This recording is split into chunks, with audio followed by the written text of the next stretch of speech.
કાળ અને કર્મ. કર્મને આધીન જગત આખું છે. કર્મ પ્રધાન વિશ્વ કરી આખા, જો જસું કરે તાસુ પલ ચાખા. પણ ઘણી જગ્યાએ કર્મ કામ ન કરતું હોય ને કાળ કામ કરી દે. દાખલા તરીકે કોરોના આવ્યા, એક લાખો માણસોના મૃત્યુ થઈ ગયા, તો બધાને એક સરખા કર્મ ન હોય. ત્યાં કાળ કામ કરી ગયો છે, ત્યાં કર્મ કામ નથી કર્યા, ત્યાં કાળે કામ કર્યું છે. એટલે મહાત્મા ત્યાં બે શબ્દો લખ્યા, કાલ કર્મ બસ હો હિ ગોસાઈ. કાળ અને કર્મને આધીન છે આટલી વસ્તુ. સુનહું ભરત ભાવિ પ્રબલિયન બિલખી કહે મુનિનાથ. હા નીલા ભુજસ અપુજસ અને જીવન મરણ વિધિહા. વિધાતાને આધીન છે આટલી વસ્તુ. જોકે જન્મની હારે જ મરણ આવે છે. આવતા આવતા વાર લાગે એને આપણે જિંદગી કહીએ. જન્મ તો જન્મની હારે મૃત્યુનો થઈ જાય. એક માતુશ્રીના અવસાન પ્રસંગે આપણે મળ્યા છીએ, વાલબાઈમાના અવસાન પ્રસંગે મળ્યા છે. એટલે એવા શબ્દથી હું શરૂઆત કરું, તમને આશ્ચર્ય લાગશે કદાચ ને. માનો દીકરાનો જન્મ બે ભેળો થાય. માનો દીકરાનો જન્મ ભેળો થાય. જ્યાં સુધી દીકરાનો જન્મ ન થયો ત્યાં સુધી કાકી હોય, મામી હોય, ફૂઈ હોય, બેન હોય, ભત્રીજી હોય, અનેક સંબોધનથી બોલાવાતા હોય. પણ એને માં તો ત્યારે સંબોધન લાગે જ્યારે દીકરાનો જન્મ થાય. દીકરાનો માનો બેયનો જન્મ ભેળો થાય છે. એમ મૃત્યુ અને જન્મ એ બે ભેળા જ થાય છે. અને એ પાછું આખરી નથી. કોઈ વસ્તુ આખરી નથી. આખરી હોય તો એક પરમાત્મા, એ સિવાય કંઈ આખરી છે નહીં. બધું ઘટનામાં પાછી ઘટના. આજ હું અહીં બેઠો છું તમારી સામે, તમે મારી સામે બેઠા છો. આ એક ઘટના છે. આ ઘટનાની કારણ શું છે કે પૂર્વે કોઈ ઘટેલી ઘટનાનું આ પરિણામ છે. પૂર્વે ઘટેલી ઘટનાનું આ પરિણામ છે. અને આમાં પાછા બીજ વવાય છે. ભવિષ્યની માલિકો કંઈક ઘટના ઘટશે, શું ઘટશે આપણે જાણતા નથી. પણ આમ નમા બ્રહ્માંડ હાલે રાખે. પરિણામ આવે બીજ વવાય, પરિણામ આવે બીજ વવાય.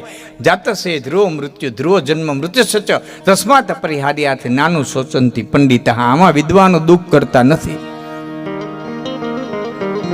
મેરા પાછળ મરાતું નથી. આપણે કહીએ ને મેરા પાછળ મરાતું નથી. મરાતું નથી 100%ની વાત છે, પણ કંઈક કરાય તો છે ને. મરાતું નથી 100%ની વાત છે, પણ કંઈક કરાય તો છે ને. ચકલાનું ચણ,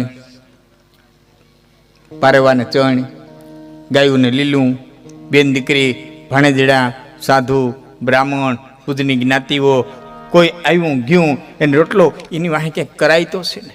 હવે એને પહોંચે છે કે નથી પહોંચતો એમાં કોઈ શાસ્ત્રો એકમત નથી. કોઈ શાસ્ત્રો એમાં એકમત નથી કે એને પહોંચે છે કે નથી પહોંચતું. પણ કરનારાનું જમા થાય છે 100%ની વાત છે. જે પોતાને હાથે કરે છે એનું જમા થાય છે. એટલે તમારે કવિ કાગે કીધું છે, ત્યાંથી આ શરૂઆત કરું છું. માના સાનિધ્યમાં મળ્યા છે એટલે કવિ કાગ એમ કહે છે કે મારી તારા કેટલા અજનામાની યાક માણી રે નંદ રાણી તારા માગણા રે રે.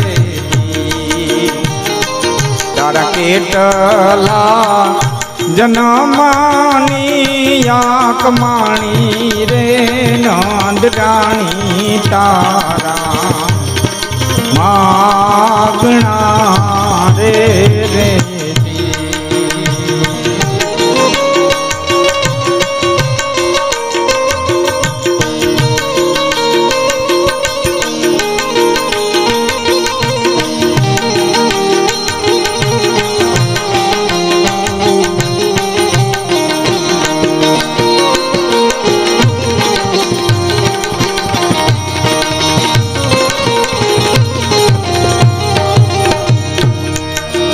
જેને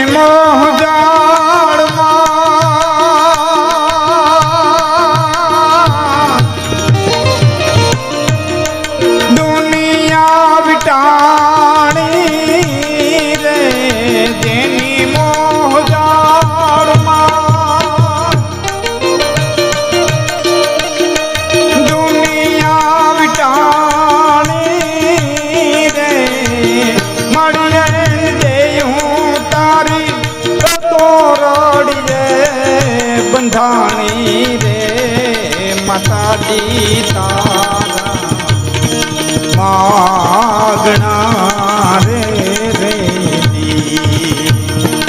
એની દેયું તારી દોરડીએ બંધાણી રે જસો તારા માગણા રે માગણા રે જેની મોહ જાળમાં આખી દુનિયા વીટાણી કોઈના બાપથી પકડાય ને હારા હારા યોગ્યો થાકી ગયા એ પકડી ન હોગે છતાં પકડાનું નથી. આમ સમાજ ચડાવી જાય હાગડાના બે હાથરો નીકળી જાય માથે રાફડા થઈ જાય છતાં જે પકડાય નહીં છતાં જે હાથમાં ન આવે એની દેયું તારી દોરડીએ બંધાણી અને ખાંડણીએ તે બાંધી દીધો તો કેટલા જન્મની તારી કમાણી કેટલી કમાણી ભેરી થઈ છે જેની મોહદાળમાં દુનિયા સમસ્ત બ્રહ્માંડ જેના મોહમાં પડ્યું છે. કવિ કાકના એક બીજા ભજનની મને કડી યાદ આવે. હરિ બાપુ કહે છે કે રામની અજબર રચના રે રે રે જેનો પાર મનુષ્યનો પાવે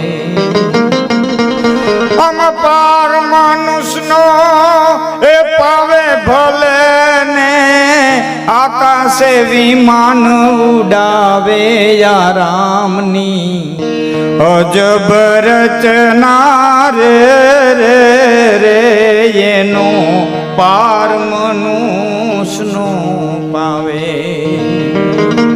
ભૂવો ધૂણી ધૂણી માંદો પડે ને બીજા ભુવાને બોલાવે ઓ ધૂણી ધૂણી માંદો પડે એ બીજા ભુવાને બોલાવે અને વૈદના તનમાં એ તાપ તપે તે દી ઔષધ યાદ નો આવે યા રામની. મલક આખાને દવા કરતો હોય પણ એ પોતે માંદો પડે ને તે મગજમાં જ ન હોય કા લીધું હું તો હારું. આવી જેની રચના છે. આવો જે બ્રહ્માંડનો નાયક એના ચરણની માલિકો આપણી વચ્ચેથી વહી ગયેલા વલભાઈ માના આત્માને પરમાત્મા શાંતિ આપે એ હેતુ આપણે જે મળ્યા છે. જીલાભાઈ બહાદુરભાઈ પાંચે ભાઈઓના માતુશ્રી આ મને થોડોક તમે દૂર પડો ભરતભાઈ મામા આમ હામા અવતાર ઘણી ઘણી આમ છેટું જવું પડે જરાક ઓરા અવતાર ની બાપા. હા બે નામ લેવા છે મજા આવે નામ લેતા વાર્તા કરવાની વાત કરવાની. હા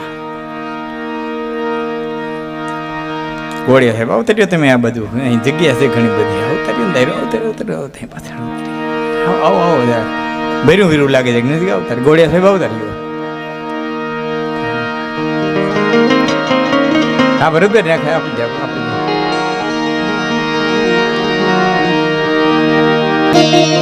એક જગ્યાએ તો કવિ કાગ એમ કે છે કે માં હું પક્ષપાત કરું કે મેં ચારણો માં પ્રત્યે પક્ષપાત કરી એવું નથી.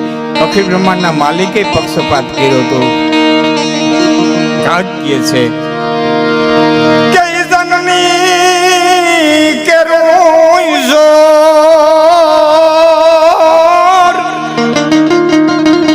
તો રાઘવને રે તું સદા એને માને માને નોકરી મોર એને કર્યો પિતાને કાગડા એને માને નોકરી મોર બાપ જતો જવા દીધો કોસરિયાનો જવા દીધા. એટલે આપણી કાઠિયાવાડી કહેવત છે કે ઘોડાનો ખેલનારો બાપ મરજો પણ રેટિયાની કાતનારી કોઈની માં નો મરજો. યથા રાજા જથા પ્રજા કે યથા પ્રજા જથા રાજા. વિદ્વાનોમાં પ્રશ્ન બહુ ચક્રનો જેવો રાજા એવી પ્રજા કે જેવી પ્રજા એવો રાજા. યથા રાજા જથા પ્રજા કે કે જથા રાજા જથા પ્રજા. છેલ્લે વિશ્વને કૃષ્ણે કીધું. બિહાર ચોપરાનું મહાભારત કોઈ શાંતિથી જોયું છે તેના પ્રશ્ન સમજાણો હોય છે. વિશ્વ માણસી આ બધા હતા. છેલ્લે ભીષ્મએ કીધું કૃષ્ણને કે પ્રજા એવી રાજા નહીં, યથા રાજા જથા પ્રજા, જેવો રાજા એવી પ્રજા. આપણે સામાન્ય રીતે એમ કે ભાઈ પ્રજા હોય એવો રાજા થાય, પણ મહાભારતકાર ના પડે છે કે નહીં, જેવો રાજા એવી પ્રજા. એક એવો કડક અધિકારી આવી જાય કે તમામ પ્રકારની બધી બંધ કરી દે. એક ખાનદાન ખોરડું એવું ગામની માલિકો આવી જાય કે જેના ડરથી એલફેલ નીકળતા હોય એ બધા બંધ થઈ જાય. તો સમાજનું 5 જણા ઘડતર કરે. સમાજ 5 વ્યક્તિથી ઘડાય. સમાજ 5 થી બને. 5 થી સમાજ ઉત્થાન લે. એને 5 પગથિયા, 5 ઘડવૈયા. એમાં પેલું ઘડનારું કોઈ હોય તો માં.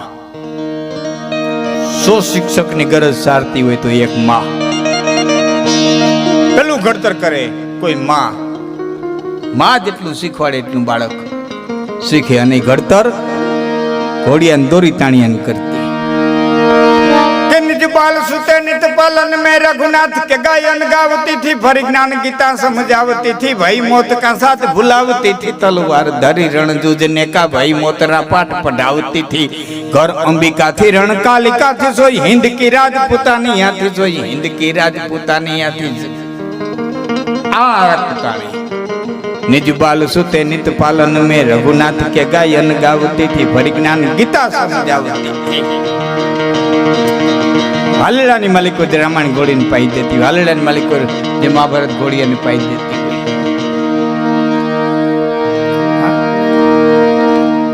ઘણા મેં વાંચ્યા છે, પણ છેલ્લા મને હાલડા એટલે છેલ્લા એટલે આમ છેલ્લા ઉપર, એનાથી બધા આગળ ક્યાંય હોય તો મને ખબર નથી.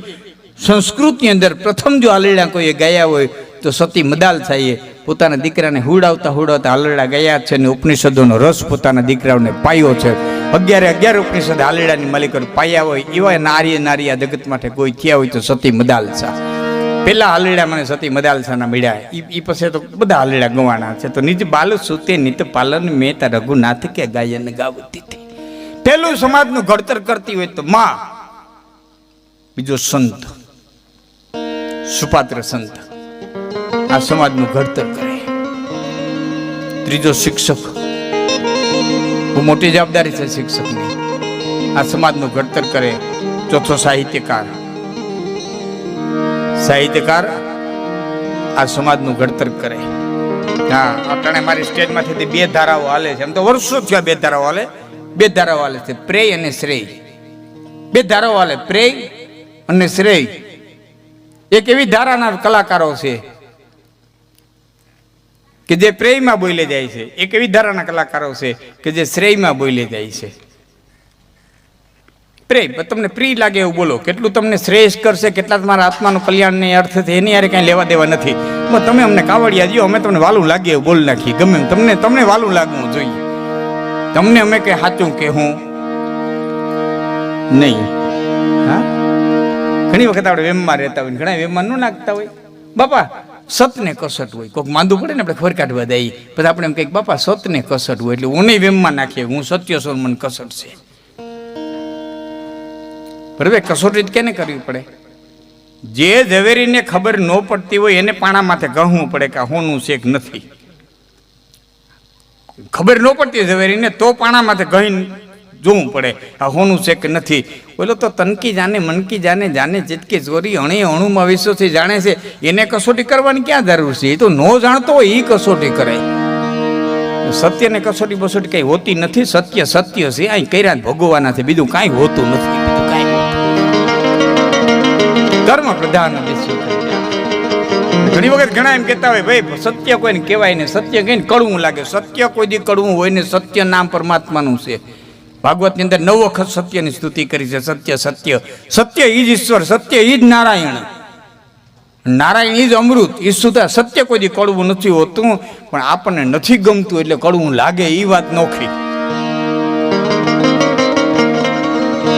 આપણે બીમાર પડ્યા હોય ને કોઈ આપણે ખબર કાઢવા આવે, રસોડામાંથી ચા આવે, તમે જોજો આ બધાના ઘરમાં બનતું હોય, રસોડામાં ચા આવે, આપણે બીમાર થઈ, કોઈ ખબર કાઢવા આવ્યું હોય માટે રસોડામાં ચા આવ્યો, એને રકેબી ભરી દીધી અને એને ચામાંથી કેટલીમાંથી રકેબી આપણને ભરી દીધી. હવે જે ખબર કાઢવા આવ્યો છે ને એને એક ઘૂંટડે મજા આવતી હોય, એને એક ઘૂંટડે ટેસ આવતો હોય, એને એક ઘૂંટડે આનંદ આવતો હોય અને એનો ચા આપણને કડવો ઝેર જેવો લાગતો હોય. શું કરવા? માલિકોનું બગડ્યું એટલે બાયણેનું બગડ્યું. ચા નથી બગડ્યો પણ અંદર કંઈક એવું તંત્ર ખોરવાણું છે. માલિકોનું બગડ્યું એટલે બાયણે બગડ્યું. સત્ય કડવું નથી પણ આપણું માલિકોનું કંઈક ખોરવાણું છે એટલે કડવું ઝેર જેવું લાગે, એટલે કડવું ઝેર જેવું લાગે. સત્ય કડવું નથી. 5 જણા ઘડતર ઘડે, પેલી માં, બીજો સંત, ત્રીજો શિક્ષક, ચોથો સાહિત્યકાર. તો 2 ધારા હાલે. પ્રેય તને પ્રિય લાગે હું બોલો, ને બીજો મારા જેવો અડિયલ છે એ શ્રેયનું જ બોલી જાય. તમને સારું લાગે કે ન લાગે, જેમ જે તમને આત્માના કલ્યાણ અર્થે છે ને એટલું જ કહેવું, એને શ્રેય કહેવામાં આવે. તમને વાલું લાગે નથી લાગતું એને હું જોતો નથી. 12-14 વર્ષ થયા હું કહેતો હતો ટેસ્ટમાંથી, 12-14 વર્ષ થયા મારું 2-3 વસ્તુ હું લઈને નીકળ્યો હતો. પછી હમણાં એક લઈને નીકળ્યો છું. હમણાં કહું તમને 12-13 વર્ષથી હું કહેતો આવતો હતો કે હિન્દુના દીકરાને ગીતા વાંચતા આવડવી હોવી જોઈએ. મારા ઘણા પ્રોગ્રામોમાં તમને સાંભળવા મળશે, હિન્દુના દીકરાને ગીતા વાંચતા આવડતી હોવી જોઈએ. એ દ્વારકાધીશે સાંભળ્યું કે પછી સરકારે સાંભળ્યું, જેણે સાંભળ્યું એને પણ હવે 6ઠા ધોરણથી 12 ધોરણથી ગીતાને દાખલ કર્યા છે. એનો મને આનંદ છે, એનો મને આનંદ છે. મારી પ્રાર્થના 12 વર્ષે 15 વર્ષે પણ પાકી. 20 વર્ષ પહેલા આ બધા ઓળખતા છો. જંગી ગામની અંદર રણછોડભાઈ કરીને આ તો હું 4મો વિડીયો ઉતરે ના હું પહોંચશે. 20 વર્ષ પહેલા મારો નિરીંદ્રભાઈનો પ્રોગ્રામ અને ડાંગર દાયરાએ ત્યાં ડાંગરેશ્વર મહાદેવનું મંદિર બનાવેલું અને 24 આખી ફેરી થઈ. કાંઠાળ 24 જે આપણી કહેવાય ને એ કાંઠાળ 24 ફેરી થયેલી અને એમાં ડાંગરેશ્વર મહાદેવનું મંદિર બનાવ્યું. એ દિવસે 20 કે 22 વર્ષ પહેલા હું સ્ટેજમાંથી બોલ્યો હતો કે જુનાગઢના ચોકમાં દેવાયત બુદ્ધની પ્રતિમા મુકાવી જોઈએ. એ પછી ઘણા વર્ષે મુકાણીને હવે ગામડે ગામડે પાછી મુકાય છે. આ 2 મારા સ્ટેજમાંથી કીધેલા સિદ્ધ થયા છે. એનો ત્રીજો હવે પ્રશ્ન લઈને નીકળો છું. જેદી સોલ્વ થાય તેથી, જેદી ઈશ્વર કરે તેથી, પણ માના અવસાન પ્રસંગે મળ્યા છે એટલે હું કીધા વિનાનો નહીં રહી શકું. ત્રીજો પ્રશ્ન લઈને નીકળો છું કે આ દીકરાની હગાઈ કરવા જાવ ને ક્યાંય જઈને માગું નાખો એટલે તરત એમ કે અમારો હમણાં વિચાર નથી, પણ તે કેદી છે કયો તે દી આવીએ. આ 3 વર્ષ થયા તમે એમ કહો છો હમણાં વિચાર નથી, હમણાં વિચાર નથી. હવે તમે કયો તે દી આવીએ. બીજી વાત એમાં નક્કી થઈ જાય, હગાવાલા વચમાં આવે, નક્કી થઈ જાય એટલે શરતું મૂકે. મારી દીકરી આ નહીં કરે, મારી દીકરી આ નહીં કરે, મારી દીકરી આ નહીં કરે, મારી દીકરી વાડીએ નહીં જાય, મારી દીકરી ભાત દેવા નહીં જાય, મારી દીકરી આમ નહીં કરે, મારી દીકરી તેમ નહીં કરે, ગામડામાં નહીં રહીએ. ઘણી બધી શરતો મૂકે. હું આપને જાહેરમાં પૂછું, તમે વિધાતા છો? તમે લેખ લખ્યા છે? તમે એનું ભાગ્ય વાંચ્યું છે? ત્રીજી વાત, જે બાપાએ જે માતાઓએ દીકરીને શરત કરીને લગ્ન કર્યા છે ને દીકરીઓ દુઃખી બહુ થયું છે. 2-3 દાખલા દઉં. સારું ઠેકાણું જોઈને દીકરીને દેવું એ બાપની ફરજમાં છે. સારું ઠેકાણું જોઈ બાપની ફરજમાં છે, પણ આપણે વિધાતા નથી એટલું યાદ રાખો. આપણે લેખ જોયા નથી એટલું યાદ રાખો. સારું ઠેકાણું જોવું. ઘણા એમ કહેતા હોય ને ફલાણ ઠેકાણ દીકરીને દઈ દો ને, ગોઠને ગોઠને જાહેર છે, ગોઠને ગોઠને જાહેર છે ની ના નથી, પણ કડે કડે કંકા હશે તે. ગોઠને ગોઠને જુવાર છે ની ના નહીં, પણ ભેરાભેર ગળે કડે કડે કંકા હશે તે. હાંજે ભાણે ભેરાબેન ખાઈ નથી શકતા, પાટલે બેહેતા રોટલા ઉડે.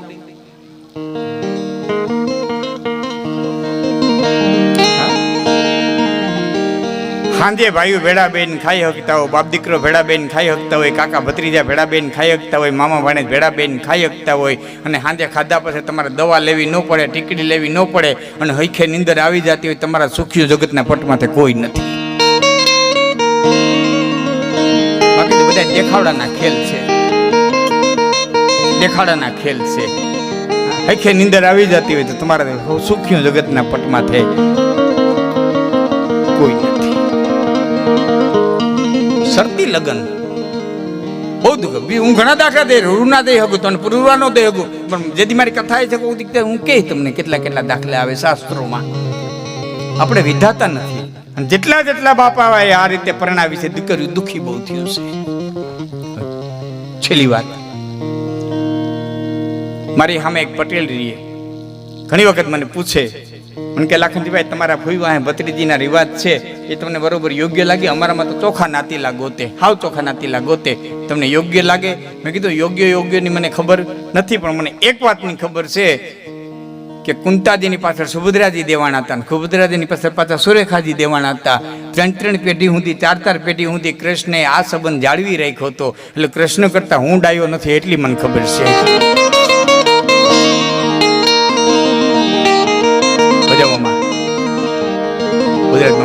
આમાં મજા છે કઈ? ભલે ભાણેજ દુબળો હોય, કદાચ 2 કાવડિયા ઓછા હોય, થોડીક જમી ઓછી હોય, કદાચ 2 મકાન ઓછા છે, કદાચ 2 ઘરેણા ઓછા છે, કદાચ ને થોડોક દુબળો હોય છે, એટલું યાદ રાખજો, બેનનું લોહી છે હાડથી નહીં જાય, હાડથી નહીં જાય, હાડથી નહીં જાય.